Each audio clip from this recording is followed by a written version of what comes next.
My name is Kale Thornwick, and I work the deep manufactorums of Hive Tertius on Mordian 7th. When I tell you about love in this place, understand that I speak of something fragile and desperate, something that blooms in the spaces between patrol routes and withers under the weight of endless surveillance. This is not a story of grand romance or noble sacrifice. This is about two people trying to find warmth in a world that has forgotten what warmth means.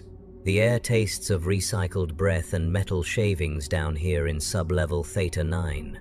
37 floors beneath the spire's gleaming facade, where the nobles play their games of politics and pleasure, we forge the bolts that hold their world together.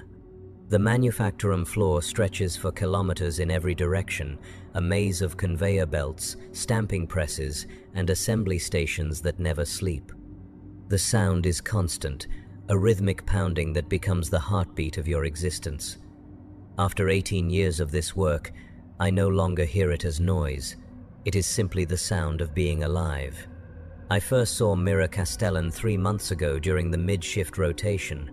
She moved between the quality control stations with a grace that seemed impossible in this place of grinding machinery and harsh illumination. Her dark hair was pulled back in regulation style, revealing the pale line of her neck above her work coveralls.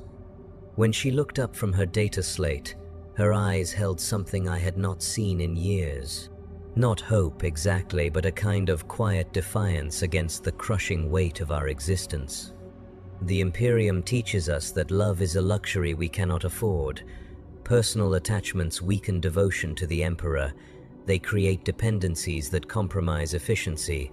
They breed the kind of individualistic thinking that leads to heresy. These lessons are carved into us from the moment we can walk, reinforced through daily prayer, work quotas, and the ever-present threat of re-education.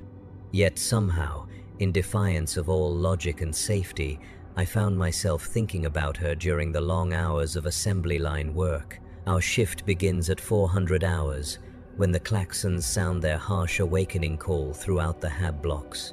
By 430, we are at our stations, heads bowed for the daily recitation of the litany of work. In toil we find purpose. We chant in unison, our voices echoing off the metal ceiling. In purpose we find the Emperor's will. In the Emperor's will we find our salvation. The words taste like ash in my mouth, but they are necessary. The servo skulls that drift above us record everything, their mechanical eyes scanning for signs of insufficient devotion. Mira works Station Gamma 7, checking bolt tolerances and recording variance reports. Her supervisor is a grizzled woman named Overseer Valdris, who earned her position through 40 years of flawless service and an absolute dedication to Imperial doctrine. Valdris watches her workers with the intensity of a hunting hawk, noting every pause, every glance, every moment of potential inefficiency. Under her gaze, conversation is minimal and always focused on work. But there are moments, brief spaces between the supervisory rounds when words can be exchanged. During one such moment, as I delivered a crate of finished bolt heads to her station, Mira looked up from her cogitator screen and spoke. "The tolerance variances have been increasing," she said, her voice barely audible over the machinery. "Batch 77 Alpha shows microfractures in the threading." I nodded, understanding immediately. This was not about bolt tolerances. This was about us. About the careful distance we maintained, the professional facade that barely concealed something deeper. The microfractures she spoke of were in ourselves, the tiny breaks in our conditioning that allowed forbidden thoughts to take root. "I'll check the stamping pressure settings," I replied, meeting her eyes for just a moment. After shift ends. Those words carried weight beyond their surface meaning. After shift meant the brief window of semi-freedom before mandatory rest cycle. It meant navigating the curfew patrols and surveillance networks that monitored every movement through the hab blocks. It meant finding ways to exist as something more than productive units in the Emperor's grand machine. The curfew begins at 2,200 hours and lasts until 400. During these 6 hours, movement through the hive is restricted to essential personnel only. Workers returning from late shifts, maintenance crews, and the ever-present Adeptus Arbites patrols. The streets between the manufacturums and residential blocks become canyon-like spaces filled with shadows and the distant hum of atmospheric processors. Lumen strips provide pools of sickly yellow light every 50 meters, creating a checkerboard of visibility and darkness. To meet someone during curfew hours requires careful planning. The patrol routes follow predictable patterns, timed to ensure complete coverage while maintaining efficiency. The Arbites move in pairs, their carapace armor gleaming under the artificial lighting, shock mauls hanging ready at their belts. They are not cruel, these enforcers, merely thorough. They understand that order requires constant vigilance, that even the smallest deviation from protocol can lead to chaos. But patterns can be learned, timing can be memorized, and love, it seems, makes people willing to take extraordinary risks. The drinking establishment I chose was called the Rust Crown, located in a converted storage bay 3 levels down from my HAB unit. It was not officially a bar, as recreational alcohol consumption required permits that were rarely granted to manufacturing personnel.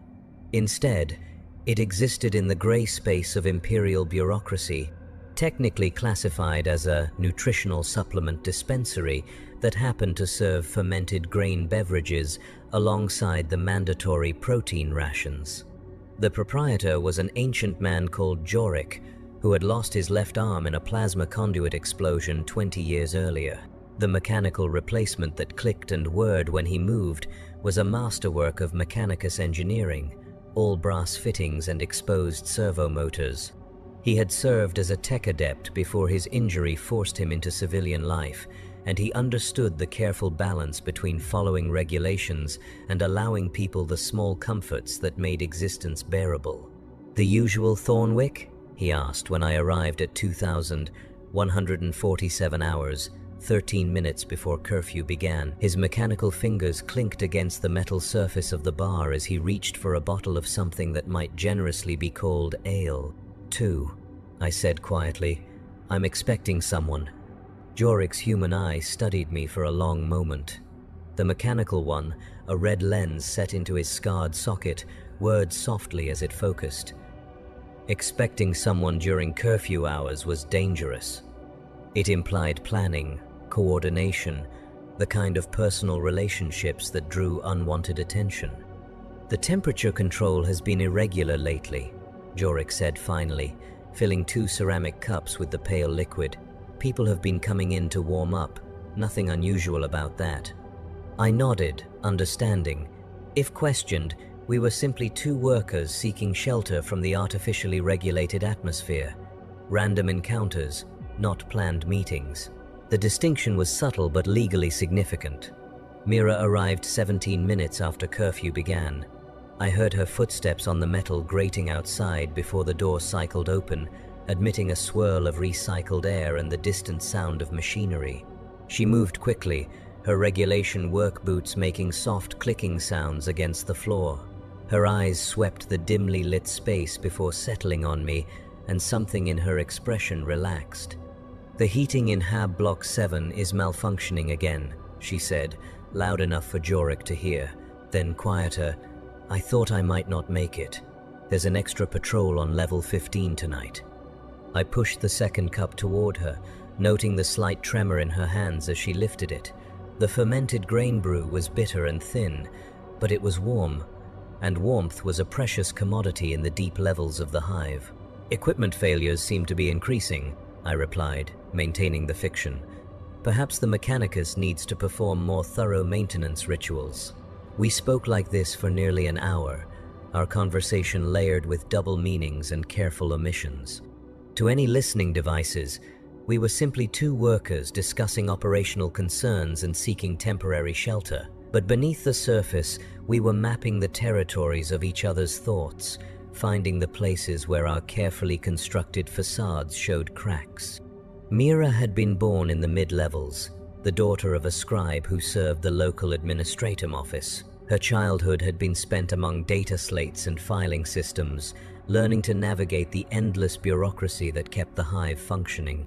but a clerical error in her educational placement had sent her to the manufacturing levels instead of continuing in administrative service. She spoke of it without bitterness, but I could hear the loss in her voice. The life she might have lived, surrounded by books and knowledge instead of metal and noise. I sometimes wonder what it would be like, she said, staring into her cup, to work with living things instead of machines, growing food maybe, or tending animals, places where things change and grow instead of just wearing down. Such thoughts bordered on dangerous territory. The Imperium's vast cities were built on the principle that humanity's role was to serve the machine of empire, not to engage in primitive agricultural pursuits. But in the dim lighting of the rust crown, with the sound of distant machinery muffling our words, such forbidden dreams felt safe to share. My grandfather told me stories, I said, about the first settlers on Mordian VII, before the hive cities, when there were still open skies and natural weather patterns. He said the air smelled different then, clean. Mira looked up from her drink, her eyes meeting mine across the small table. Do you believe those stories? I want to, I admitted. I want to believe that somewhere, somehow, things were different once. This was perhaps the most heretical thing I had ever said.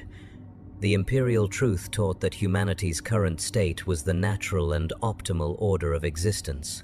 To suggest that things had been better in the past, or that they could be different in the future, was to question the fundamental wisdom of the Emperor's design. Yet saying it to her felt like the most honest thing I had ever done. We left separately, spaced 10 minutes apart to avoid creating patterns that surveillance systems might detect. Mira went first, disappearing into the maze of corridors that led back toward the residential blocks. I waited, counting my heartbeats, before following a different route that would take me through 3 separate security checkpoints on the way to my HAB unit. The patrols were routine that night. At checkpoint Delta 7, an Arbeits enforcer scanned my work identification and recorded my biometric data. His partner, a woman with the scarred hands of a veteran, asked standard questions about my destination and purpose for being outside during curfew hours. Nutritional supplement dispensary, I replied, showing the receipt Jorik had provided. Regulation compliance for metabolic requirements. The enforcer studied the receipt with professional thoroughness. The rust crown was registered with the appropriate authorities, its inventory properly catalogued and taxed. Workers were permitted to seek additional nutrition if their shift schedules created metabolic imbalances. Everything was in order, documented, accounted for. Proceed to your designated residential area, the enforcer said, returning my identification. Report any unusual activity to the nearest patrol unit. For the Emperor, I replied, giving the proper response. For the Emperor, she echoed, already turning her attention to the next checkpoint. My HAB unit was a standard arrangement, 3 meters by 4 meters, with a sleeping alcove, basic sanitation facility, and small preparation area for food rations. The walls were painted in regulation gray, marked only by a standard Imperial Aquila and a data screen that provided shift schedules and administrative announcements. It was identical to thousands of other units throughout the residential blocks, designed for efficiency rather than comfort. But that night, as I lay in the narrow sleeping alcove, the space felt different, changed. The memory of conversation, of shared thoughts and careful glances, had transformed it from merely a place of rest into something approaching a home. For the first time in years, I found myself imagining how it might look with small personal touches, a second cup on the preparation counter, clothing that did not belong to me hanging in the storage alcove, the quiet breathing of another person in the darkness. Such thoughts were dangerous, but I could not stop them. They colored my dreams with possibilities that the imperial doctrine would have labeled as heretical self-indulgence.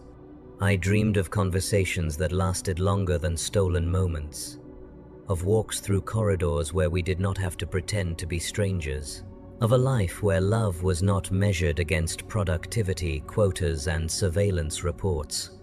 The next morning's shift began like any other, The klaxon sounded at 400. The litany of work echoed through the manufactorum at 430. The assembly lines resumed their endless rhythm of production, but everything had changed, because now I had something to look forward to beyond the completion of each day's quota. Mira was at her station when I arrived with the morning's delivery of raw materials. She looked up from her data slate as I set down the crate, her expression professionally neutral. But there was something in her eyes, a warmth that had not been there before, that made the harsh lighting seem less oppressive. "Quality control reports from the night shift," she said, handing me a data wafer. "Standard tolerances maintained." "I'll pass this along to the production supervisors," I replied, taking the wafer. Our fingers touched briefly as I accepted it, a contact that lasted perhaps half a second, but sent warmth spreading through my chest. That small touch sustained me through 8 hours of assembly line work, through the mechanical repetition of bolt installation and torque verification, through the midday meal of corpse starch and reclaimed water, through the afternoon productivity lecture and the evening shift change procedures. It was a tiny rebellion against the dehumanizing efficiency of our existence, a reminder that we were more than the sum of our labor output. But small rebellions, like seeds in hostile soil, require careful tending to survive. The second meeting was more difficult to arrange. The patrol schedules had been modified, adding random elements that made timing unpredictable. Extra security sweeps were being conducted in the industrial sectors, ostensibly as part of routine efficiency audits, but clearly designed to discourage unauthorized gatherings. The Rust Crown remained open, but Jorik had mentioned increased scrutiny from regulatory inspectors. We communicated through the work assignment system, embedding coded messages in routine production reports. Mira would file variance notifications that included timestamp data. I would respond with delivery confirmations that contained location coordinates. To any reviewing administrator, these were simply the mundane communications required for manufacturing operations. But encoded within the numbers and technical specifications were the desperate plans of two people trying to find each other in a maze of restrictions and surveillance. Bolt delivery to Gamma 7 requires special handling procedures, read one of my reports. Recommend quality assessment at 2,200 hours, Storage Bay 15. Storage Bay 15 was 2 levels below the Rust Crown, in a section of the hive used for long-term inventory storage. The lighting was minimal, activated only by motion sensors that created pools of illumination as workers passed through. During curfew hours, it would be empty except for the automated systems that monitored environmental conditions and inventory levels. I arrived first, moving carefully through corridors I had mapped during previous shifts. The bay was vast and filled with towering shelves of manufactured goods waiting for transport to other sectors of the hive. Somewhere in the darkness above, servo skulls drifted on silent patrol routes, their mechanical eyes recording everything for later review. But the shelving created blind spots, spaces where two people could stand close enough to speak without being observed. Mira appeared 15 minutes later, moving like a ghost through the shadows between the inventory racks. She wore a maintenance technician's coveralls over her regular clothing, the kind that would justify her presence in restricted areas during curfew hours.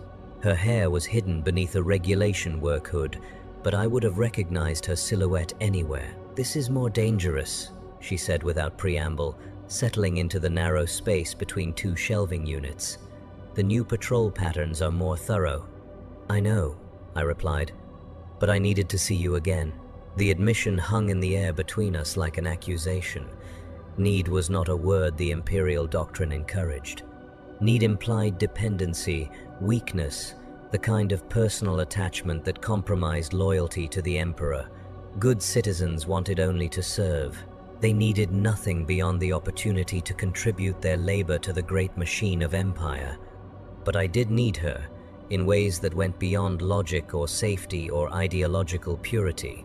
I needed the sound of her voice, the way she looked at the world with eyes that refused to accept that grinding efficiency was the only way to exist.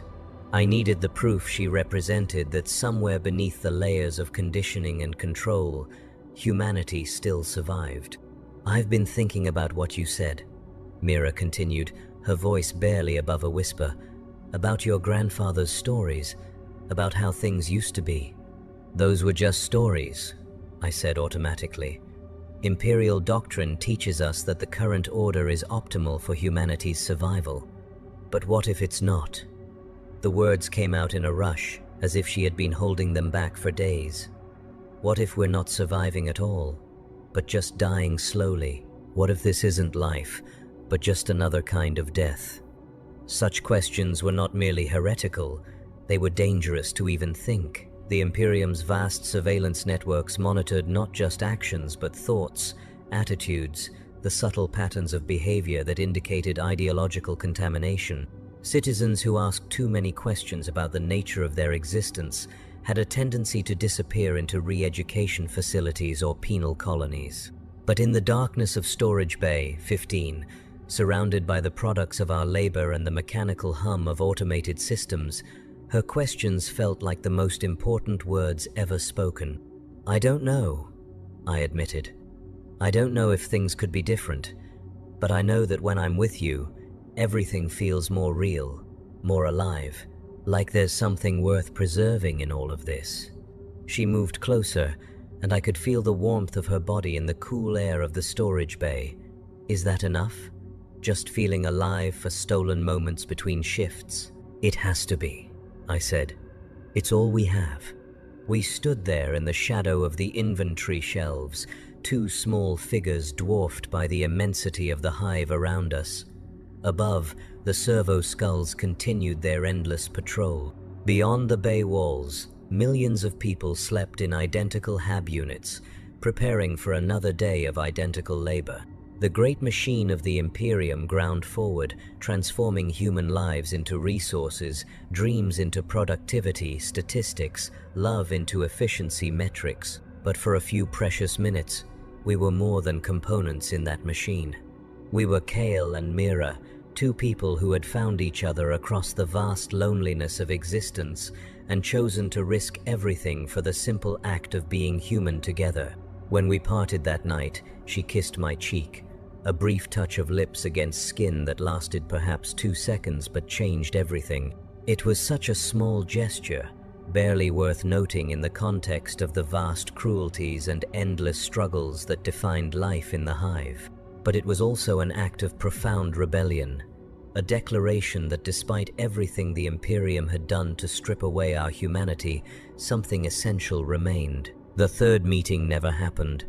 I arrived at the designated location, another storage facility in the industrial sector, at the agreed time, but Mira did not come. I waited for an hour past the scheduled rendezvous, hidden among the shipping containers and automated loading equipment, before accepting that something had gone wrong. The next morning's shift brought the explanation.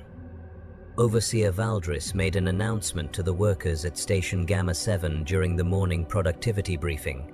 Mira Castellan had been selected for enhanced screening as part of routine loyalty assessments.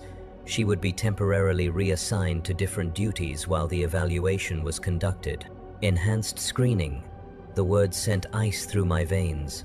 Enhanced screening was the bureaucratic euphemism for the process that evaluated citizens whose loyalty scores had dropped below acceptable thresholds. It involved intensive interviews, psychological testing, review of personal associations, and analysis of behavior patterns. Citizens who passed the screening returned to their duties with improved loyalty ratings and enhanced surveillance protocols. Citizens who failed simply disappeared. I maintained my composure through the work shift, performing my duties with mechanical precision while my mind raced through possibilities. Had our meetings been detected? Were the coded messages in the production reports discovered? Had someone reported suspicious behavior?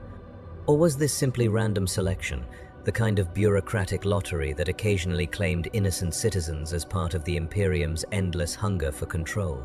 The questions tormented me through 8 hours of assembly line work. During the midday break, I found myself staring at Station Gamma 7, now occupied by a replacement worker who processed quality control data with the same methodical efficiency but none of Mira's grace. The space felt hollow, emptied of something essential. That evening, instead of returning to my hab unit, I made my way to the Rust Crown.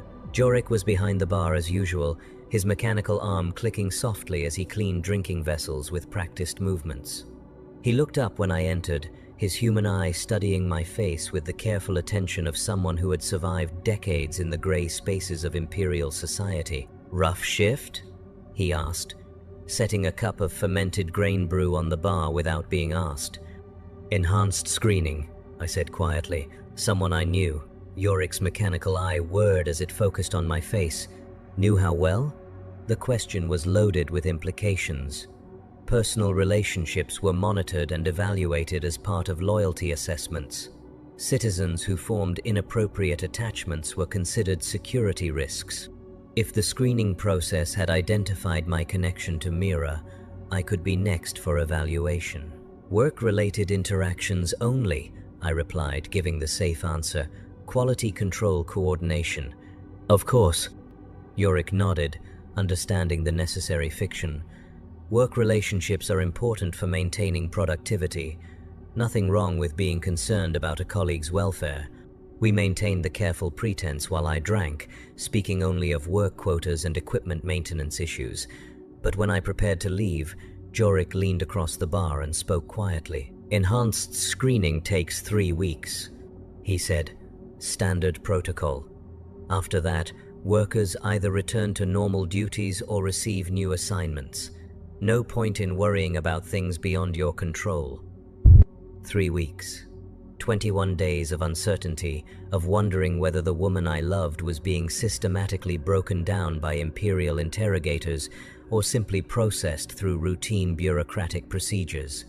21 days of maintaining normal behavior patterns while fighting the urge to seek information, to ask questions, to do anything that might connect me to her case. The first week was the hardest.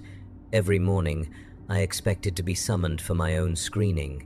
Every patrol encounter during curfew hours seemed to last longer, the questions more probing. Every servo skull that drifted past my workstation felt like an accusation. I performed my duties with obsessive precision, maintained perfect compliance with all regulations, and spoke to no one beyond the minimum requirements of workplace communication. But the summons never came. Either our meetings had not been detected, or I was not considered significant enough to warrant investigation.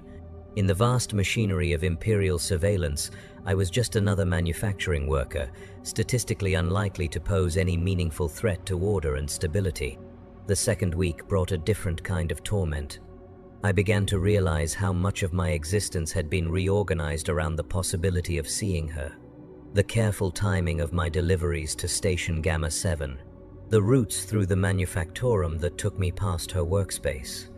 The anticipation that had made even the most routine tasks bearable because they might lead to stolen moments of connection. Without that possibility, work became purely mechanical again. The assembly lines resumed their status as instruments of grinding repetition. The harsh lighting returned to being simply harsh. The taste of corpse starch rations, briefly made tolerable by the memory of shared conversations, became bitter again. During the third week, I began to understand what Mira had meant when she asked if we were surviving or just dying slowly. The careful elimination of hope, of connection, of anything that made existence more than mere function, was indeed a kind of death. A systematic stripping away of humanity until only productive capacity remained. But then, on the morning of the 22nd day, she was back. I arrived at Station Gamma 7 with the morning's delivery of materials and found Mira at her usual workspace, head bent over her data slate as if she had never been away. She looked up when I approached, and for a moment our eyes met across the space between us. She was changed. The warmth that had begun to bloom in her expression during our brief courtship was gone, replaced by the careful neutrality that marked citizens who had survived enhanced screening. Her movements were more precise, more mechanical. Her responses to workplace communications were exactly what regulations required, nothing more or less. "Quality control station ready to receive materials," she said, her voice flat and professional. "Materials delivered according to schedule," I replied, setting down the crate with mechanical precision. That was all.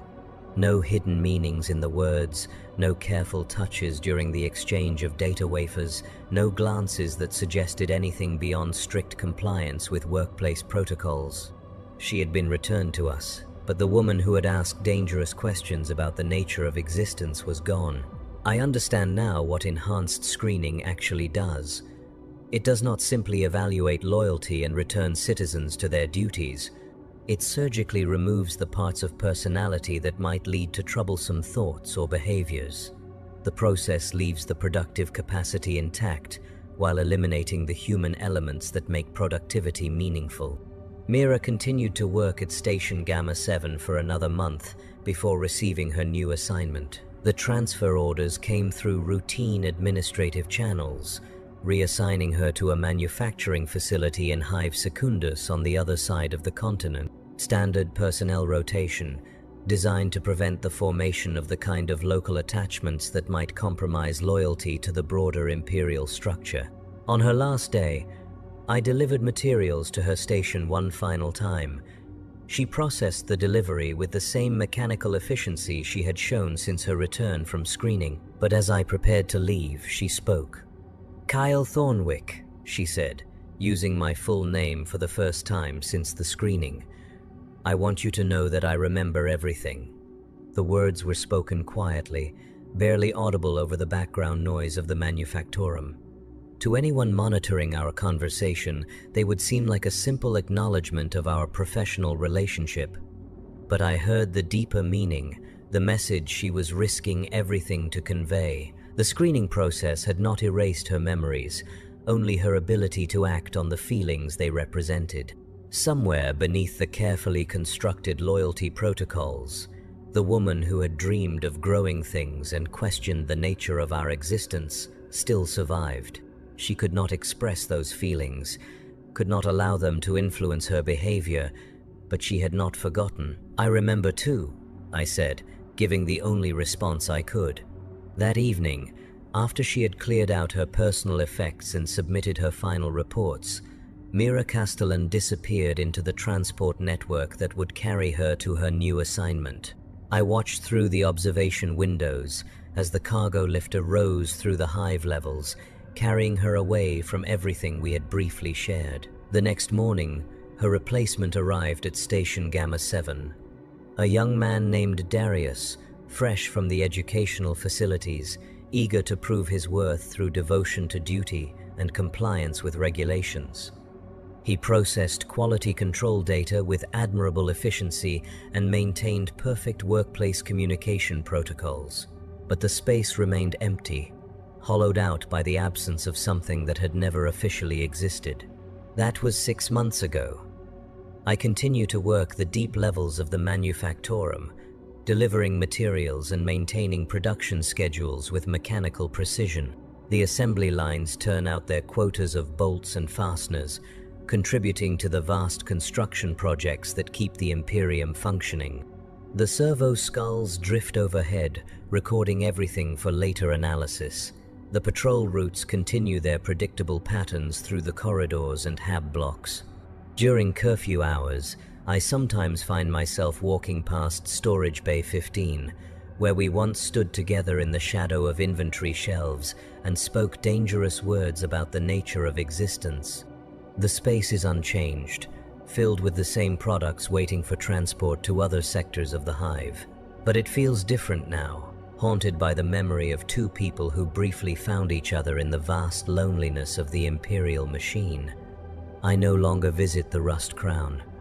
The risk-to-benefit calculation no longer makes sense without someone to share the carefully maintained fiction of seeking shelter from atmospheric irregularities. Jorik nods when I pass his establishment during shift changes, a slight acknowledgement between survivors who understand the price of small comforts in a system designed to eliminate them. But I have not stopped thinking about the questions Mira asked in those precious stolen moments, about the difference between survival and slow death, about what humanity means in a context designed to strip it away, about whether the tiny rebellions of connection and care are worth the enormous risks they entail. The answers, I think, depend on what you believe survival actually means.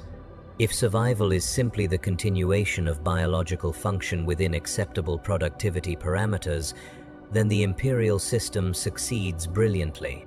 The hive cities house billions of human beings who eat their rations, perform their duties, and contribute their labor to the great machine of empire. They survive, in the most basic sense of the word. But if survival means something more than mere function, if it requires the preservation of the qualities that make existence meaningful rather than simply sustainable, then the picture becomes more complex. The careful elimination of personal attachments, individual dreams, and the capacity for love might preserve the body while killing something essential in the soul. I cannot know what happened to Mira Castellan after her transport disappeared into the maze of the hive's upper levels. The personnel records show only that she was successfully reassigned to productive duties in another facility, her loyalty rating restored to acceptable levels through the enhanced screening process. She exists somewhere in the vast network of Imperial manufacturing, processing quality control data with the same mechanical precision she demonstrated during her final weeks at Station Gamma 7. But I choose to believe that somewhere beneath the careful conditioning and behavioral protocols, the woman who kissed my cheek in Storage Bay 15 still exists. The part of her that questioned whether grinding efficiency was truly the optimal state of human existence, that dreamed of growing things and tending to life instead of merely maintaining machines, that was brave enough to risk everything for stolen moments of connection. I choose to believe this not because I have any evidence to support it, but because the alternative is unbearable.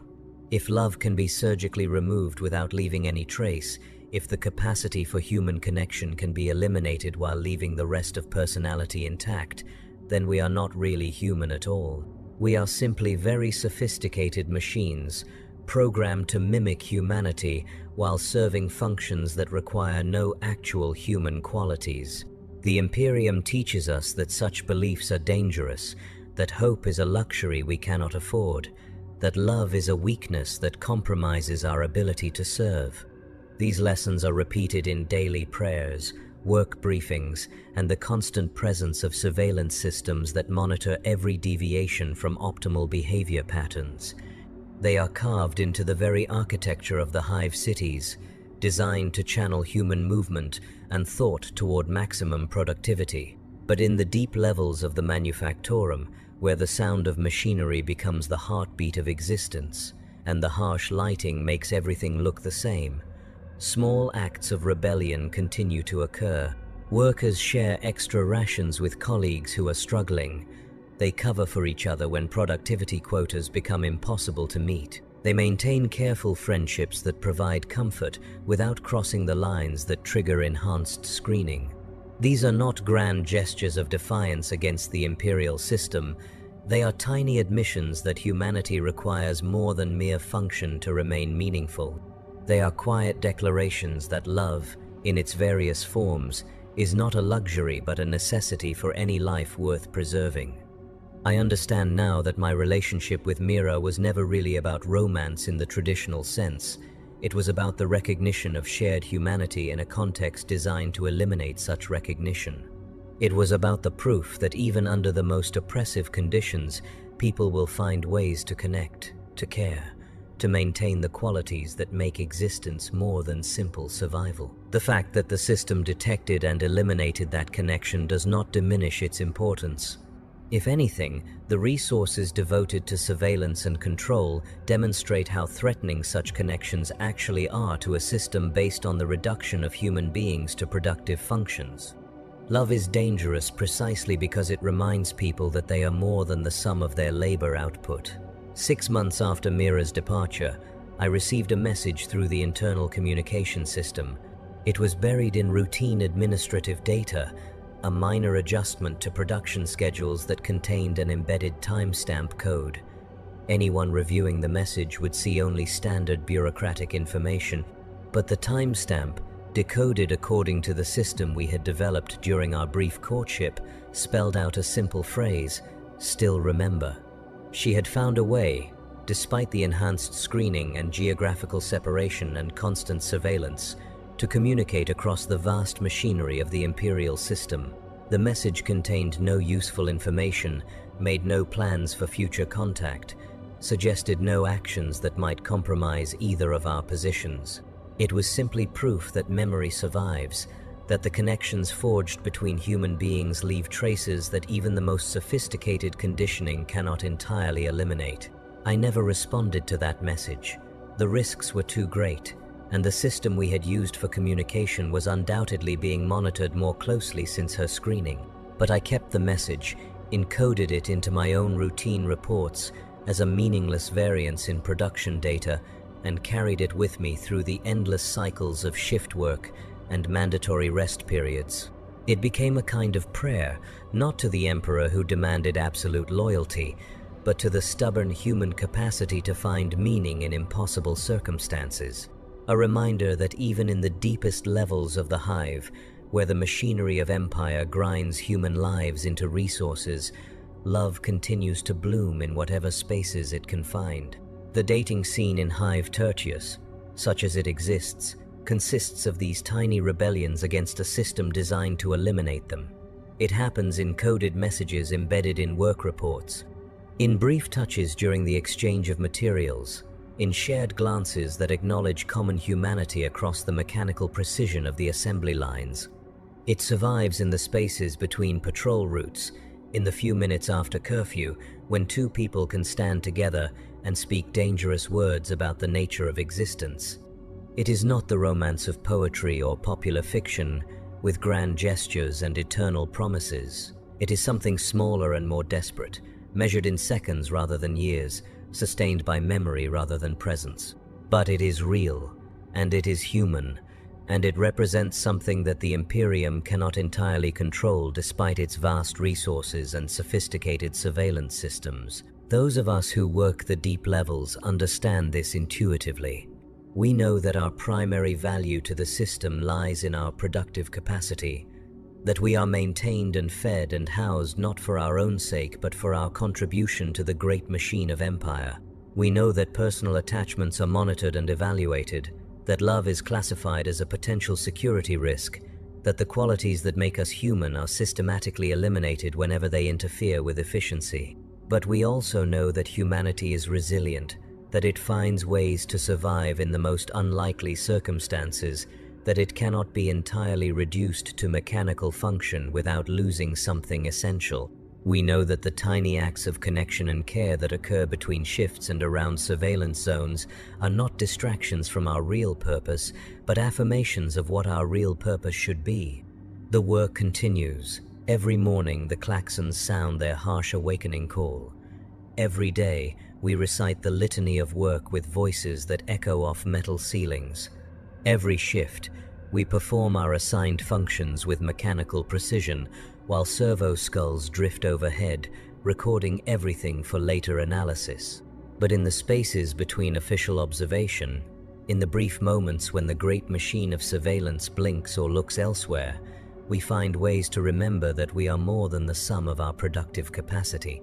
We find ways to love, even when love is classified as a security risk. Yesterday, I received another message, not through the communication system this time, but physically embedded in a shipment of raw materials from Hive Secundus. A small piece of metal, identical to thousands of others in the manufacturing stream, but with microscopic scratches on its surface that formed familiar patterns when examined under magnification. The marks spelled out coordinates, not in the standard Imperial measurement system, but in the private code Mira and I had developed during our brief courtship. The numbers referenced a location in the deep storage levels, a maintenance shaft that connected the atmospheric processing systems between different sectors of the hive. I should have reported the anomaly. Standard protocol required that any irregularity in material shipments be documented and investigated.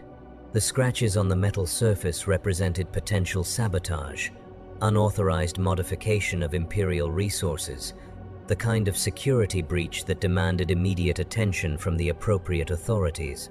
Instead, I filed a report indicating that the materials met all quality specifications and distributed them according to standard procedures. The scratched piece of metal disappeared into my personal storage, where it joined the encoded timestamp message as physical proof that human connection survives even the most sophisticated attempts to eliminate it. Tonight, after the shift ends and curfew begins, I will make my way to the coordinates specified in those microscopic scratches. I know the route by heart now, after months of mapping the patrol patterns and surveillance zones throughout the industrial sectors. I know which corridors are monitored only by automated systems, which access points require biometric authorization, which maintenance shafts connect different levels without triggering security alerts. The journey will take approximately 47 minutes, navigating through spaces designed for machinery rather than human movement. The atmospheric processing systems create a constant background hum that masks the sound of footsteps, while the service tunnels provide paths between different areas without crossing the main thoroughfares where patrols concentrate their attention. But I also know that this represents a fundamental escalation in risk. The enhanced screening process that changed Mira was not random bureaucratic selection. It was the result of accumulated surveillance data indicating suspicious behavior patterns, personal attachments that exceeded acceptable parameters, activities that suggested divided loyalty. If she has found a way to communicate despite the conditioning, if she has managed to arrange this meeting despite the geographical separation and increased monitoring, then the system has failed to achieve its primary objective. The enhanced screening process, designed to surgically remove problematic human qualities while preserving productive capacity, has not eliminated her ability to form forbidden connections. Such failure does not go unnoticed indefinitely. The vast surveillance apparatus of the Imperium is designed to detect anomalies, patterns that suggest systematic problems in the conditioning process. Citizens who demonstrate resistance to behavioral modification represent potential vectors for ideological contamination, security risks that require more aggressive intervention. By responding to her message, by making my way through the maintenance tunnels to whatever rendezvous she has arranged, I am crossing a line that cannot be uncrossed. I am moving from passive resistance to active defiance, from private thoughts to coordinated action. I am becoming exactly the kind of security threat that the system is designed to identify and eliminate. But the alternative is to accept that love can be engineered out of human existence, that the qualities that make life meaningful can be removed like defective components in a manufacturing process. The alternative is to acknowledge that we are not really human at all, just sophisticated biological machines designed to serve functions that require no actual humanity. The maintenance shaft specified in the coordinates is located 17 levels below my current position, in a section of the hive that houses the primary atmospheric recycling systems. The air is thicker there, heavy with the chemical processes that transform waste gases back into breathable atmosphere. The lighting is minimal, designed only to allow maintenance crews to navigate the essential systems. She is waiting when I arrive, standing in the narrow space between massive air filtration units that hum with constant mechanical activity. Her maintenance coveralls are authentic this time, marked with the identification codes of atmospheric systems personnel. Her hair is shorter than I remember, cut in the practical style required for technical work in confined spaces. But her eyes, when she looks up at my approach, contain something that the enhanced screening process was supposed to have eliminated forever. Not the warmth that had begun to develop during our courtship, but something deeper and more dangerous. Recognition of shared purpose, acknowledgement of mutual understanding, the kind of connection that forms between people who have seen through the comfortable lies that make existence bearable. "I wondered if you would come," she says, her voice nearly lost in the mechanical noise of the filtration systems. "I wondered if you were still capable of arranging it," I reply, settling into the narrow space beside her.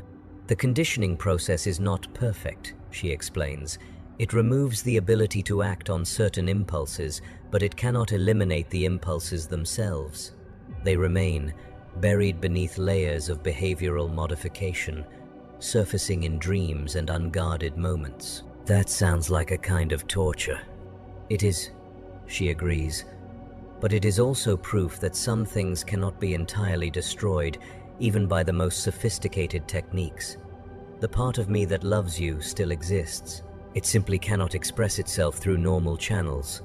We stand together in the shadow of the atmospheric processing equipment, two people who have been systematically stripped of the right to human connection, but who have found each other anyway.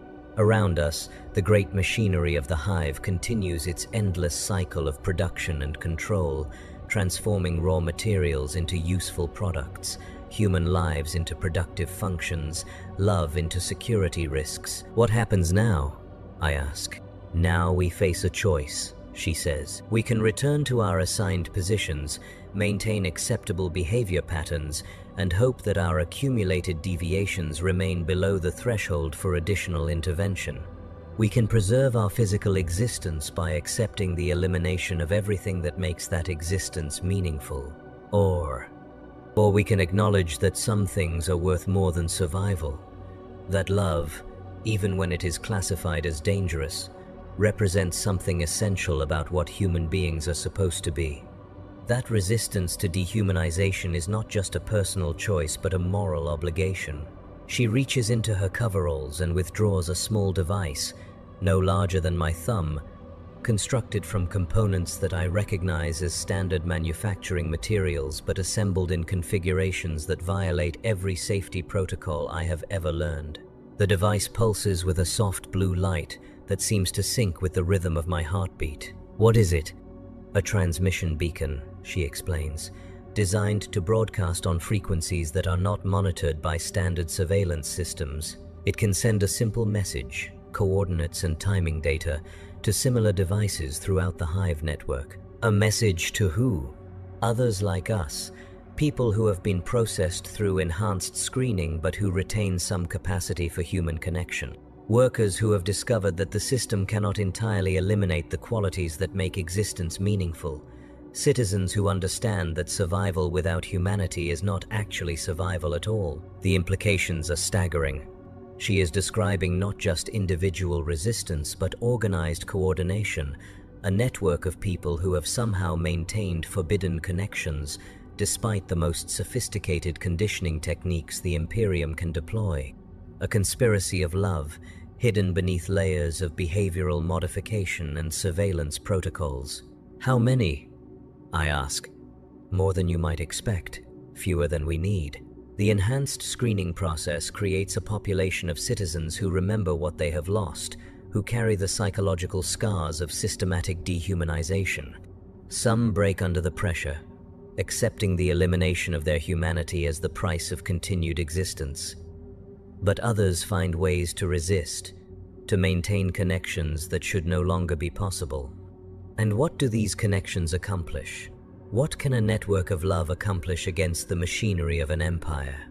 Perhaps nothing, she admits.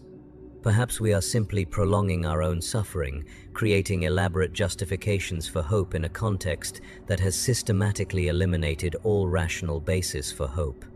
Perhaps resistance is just another form of collaboration with our own destruction.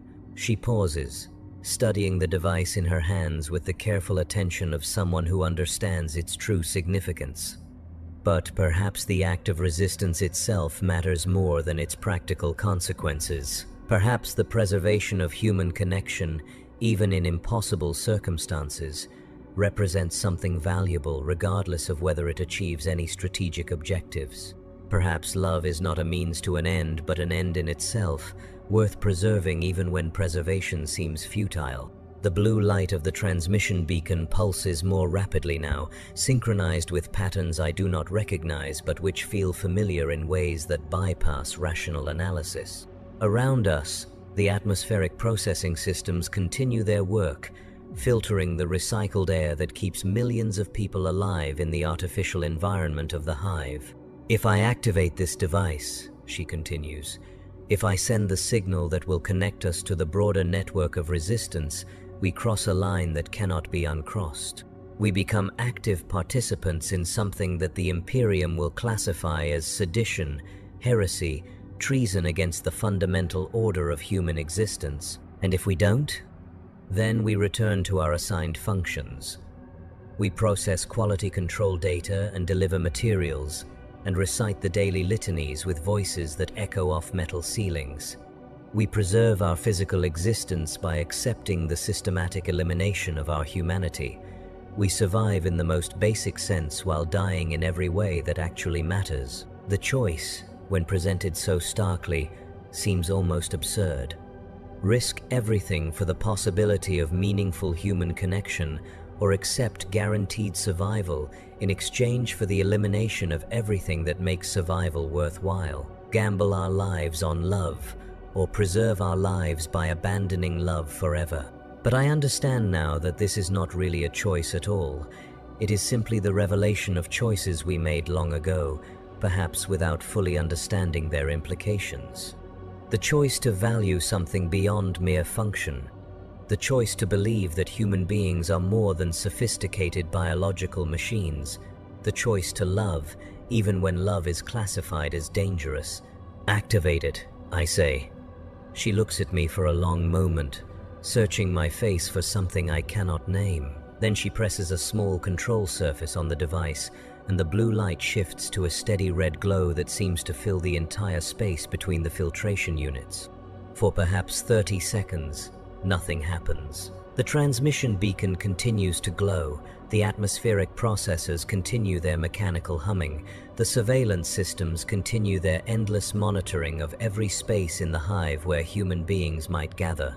Then, somewhere in the distance, other lights begin to answer. Not visible lights, but patterns in the electronic systems that govern the hive's infrastructure.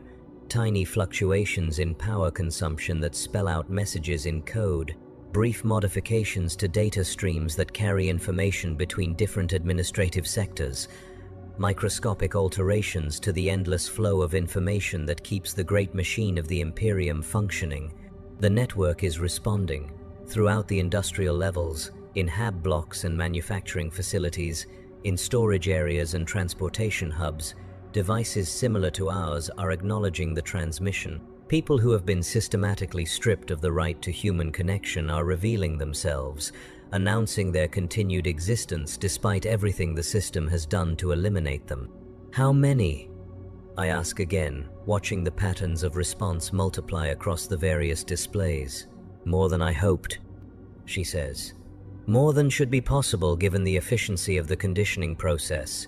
Enough to suggest that human nature is more resilient than the architects of the system believed. But even as she speaks, I can see new patterns emerging in the data streams. Not the organic responses of the resistance network, but the systematic signatures of automated surveillance systems detecting anomalies in normal operation. The transmission beacon, for all its sophisticated design, cannot hide the fact that forbidden communication is occurring. Somewhere in the vast computational systems that monitor every aspect of hive operations, alerts are being generated. Security protocols are activating. The machinery of control is responding to the detection of organized resistance with the mechanical precision that characterizes all Imperial responses to threats. They know, I say. Yes, she agrees. They know. How long do we have? Minutes, perhaps. Long enough to understand what we have accomplished. Long enough to see the scope of what we are fighting for. The red glow of the transmission beacon is fading now, its power source depleted by the effort of coordinating communication across the vast distances of the hive network. But the responses continue. Patterns of acknowledgement and connection that reveal the true extent of the resistance. They are everywhere, in every sector, every level, every functional area of the hive's operations. Workers who process food distribution, technicians who maintain transportation systems, clerks who file administrative reports, guards who patrol the corridors during curfew hours, all of them carrying some fragment of unprocessed humanity, some capacity for connection that the enhanced screening process failed to eliminate. This is what love looks like in the deep levels of the Imperium, Mira says, watching the patterns of response with something that might be satisfaction.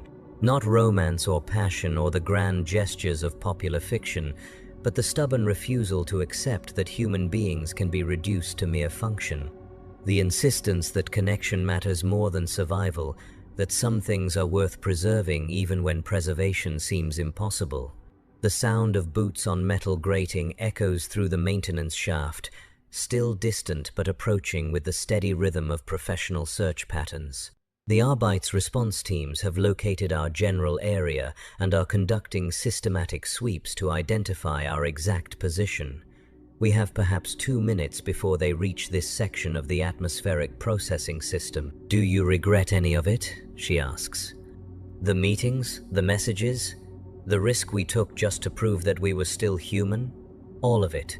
The choice to love when love was forbidden. The decision to connect when connection was classified as dangerous. The refusal to accept that survival without humanity was worth having." I consider the question while listening to the approaching footsteps of the enforcement teams. In 2 minutes, perhaps less, our brief rebellion will end. We will be processed through whatever enhanced screening protocols are reserved for citizens who demonstrate active resistance to the conditioning system. The parts of our personalities that allowed us to love will be surgically removed with greater precision and permanence. If we survive the process at all. No, I say finally. I don't regret it. Even if it ends here, even if we accomplished nothing except proving that resistance was possible, even if love in the end could not overcome the machinery of control, I don't regret trying, even though it failed? Did it fail? I ask, gesturing toward the patterns of response still flickering across the various displays. Look around us. Look at what we revealed. Hundreds of people throughout this hive, thousands perhaps, who retained some capacity for human connection despite everything the system did to eliminate it. A network of love that existed in the spaces between official observation. A network that will be systematically dismantled now that it has been exposed, perhaps. But the knowledge that it existed, that it was possible, that human beings found ways to love even under these conditions, that knowledge cannot be eliminated. It becomes part of the historical record, proof that resistance occurred even when resistance seemed futile. The footsteps are closer now, accompanied by the electronic signatures of scanner equipment designed to detect human presence in confined spaces. The enforcement teams are moving with practiced efficiency through the maintenance areas, following protocols developed over centuries of suppressing exactly this kind of organized resistance. Mira reaches for my hand, and I take it without hesitation. Her skin is warm against mine, a reminder of the physical reality that underlies all the abstract discussions of love and resistance and human nature. For these final moments, we are not symbols or security risks or examples of systematic conditioning failure. We are simply Kale and Mira, two people who found each other across the vast loneliness of existence and chose to risk everything for the privilege of being human together. "I love you," she says, speaking the words that the enhanced screening process was designed to make impossible. "I love you too," I reply, understanding that this may be the last time either of us will be capable of such feelings. The enforcement teams are at the entrance to our section now, their scanner equipment painting our position with targeting data. In seconds, they will breach the narrow space between the filtration units, and our brief rebellion will end. We will be separated, processed, systematically stripped of the qualities that made this moment possible. But for now, in these final seconds, we exist as proof that some things cannot be entirely eliminated even by the most sophisticated systems of control. We exist as evidence that love survives in whatever spaces it can find, that human connection transcends the machinery designed to prevent it, that resistance is possible even when victory is not. The red glow of the transmission beacon fades to nothing, its message delivered and its power exhausted. Around us, the great atmospheric processing systems continue their endless work, filtering the recycled air that keeps the hive alive. Above us, millions of people sleep in their identical hab units, preparing for another day of identical labor in service to the great machine of empire. But somewhere in that vast network of human lives, the knowledge remains. The understanding that resistance occurred, that love survived, that human beings found ways to connect even when connection was forbidden. The memory of what we accomplished here, in this narrow space between machines, in these stolen moments before the enforcement teams arrived.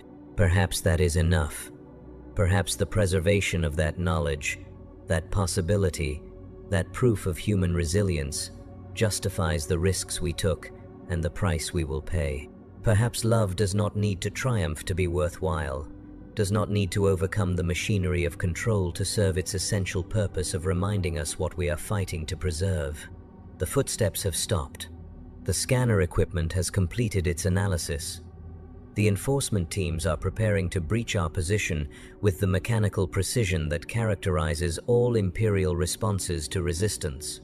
In these final moments, I understand what Mira meant when she said that some things are worth preserving even when preservation seems impossible. Love is not valuable because it achieves strategic objectives, or because it leads to happy endings, or because it triumphs over adversity. Love is valuable because it represents the irreducible core of what human beings are supposed to be, the quality that makes existence meaningful rather than simply functional. The enforcement teams breach the narrow space between the filtration units, their weapons trained on our position with professional competence. Their armor gleams under the minimal lighting of the maintenance area, marked with the symbols of imperial authority and absolute obedience to order. But they arrive too late to prevent what has already been accomplished. They arrive too late to stop the transmission that has already been sent, the network that has already been revealed, the proof that has already been established. They arrive to find two people holding hands in the shadow of atmospheric processing equipment, two small figures dwarfed by the mechanical immensity of the systems that keep the hive alive. Two people who chose to love when love was forbidden, who chose to connect when connection was dangerous, who chose to remain human when humanity was classified as a security risk. The enforcement teams see only the violation of protocols, the breach of security that requires correction. They see the failure of conditioning systems, the breakdown of surveillance networks, the kind of systematic problem that demands immediate response. They do not see the victory that we have already achieved, simply by existing in this moment, as proof that the human capacity for love transcends any system designed to eliminate it. The last thing I see before the shock weapon's discharge is Mira's face, illuminated by the red warning lights of the enforcement team's equipment. Her expression shows no fear, no regret, only a kind of quiet satisfaction at having chosen love over survival, connection over safety, humanity over the grinding efficiency of the Imperial machine. Then the electrical discharge courses through our nervous systems, and consciousness fades into the mechanical darkness that awaits all citizens who demonstrate insufficient loyalty to the optimal order of existence. But somewhere in the vast network of the hive's infrastructure, the patterns of response continue to flicker. The proof of resistance spreads through communication channels that the enforcement teams have not yet identified. The knowledge that love survived, even briefly, even in the most impossible circumstances, becomes part of the historical record that no amount of screening or conditioning can entirely erase. And in the deep levels of the manufactorum, where the sound of machinery becomes the heartbeat of existence and harsh lighting makes everything look the same, other workers continue their shifts with the knowledge that connection is possible, that resistance occurred, that two people found each other across the vast loneliness of empire and chose to risk everything for the privilege of being human together. The dating scene in Hive Tertius continues, hidden in coded messages and stolen glances, sustained by the memory of what Kale and Mira accomplished in their brief rebellion against the systematic elimination of love. It continues because human beings, no matter how sophisticated the machinery designed to control them, retain some irreducible capacity for the connections that make existence meaningful. It continues because love, even when it fails, even when it leads to capture and conditioning and the surgical removal of the qualities that made it possible, serves as proof that some things transcend the machinery of empire. It continues because somewhere in the darkness between the patrol routes, in the spaces where surveillance systems blink or look elsewhere, people still find ways to touch each other's hands and speak dangerous words about the nature of what they are fighting to preserve. And it continues because the alternative, the acceptance that human beings can be reduced to mere productive function without losing anything essential, is a surrender that the stubborn core of humanity refuses to make, no matter how sophisticated the systems designed to force that surrender become. In the end, perhaps that is what love means in the deep levels of the Imperium. Not victory over the forces of control, not triumph over the machinery of dehumanization, but the simple, stubborn, impossibly dangerous insistence that connection matters more than survival, that some things are worth preserving even when preservation costs everything, that human beings are more than the sum of their productive capacity. The enforcement teams complete their sweep of the maintenance area, cataloging evidence and preparing reports that will justify enhanced security protocols throughout the affected sectors. The atmospheric processing systems resume their normal operational parameters, filtering the air that keeps millions of people alive in the artificial environment of the hive. And somewhere in the vast darkness between the levels, in spaces too small and too dangerous for official observation, the dating scene continues. Hidden, desperate, sustained by memory and hope and the knowledge that resistance, even when it fails, proves that some things cannot be entirely eliminated by any system designed to control them. Because in the end, love survives not because it is strong, but because it is necessary. Not because it triumphs, but because without it, survival becomes indistinguishable from death. Not because it conquers the machinery of empire, but because it reminds us, in stolen moments between the patrol routes, what we are fighting to remain.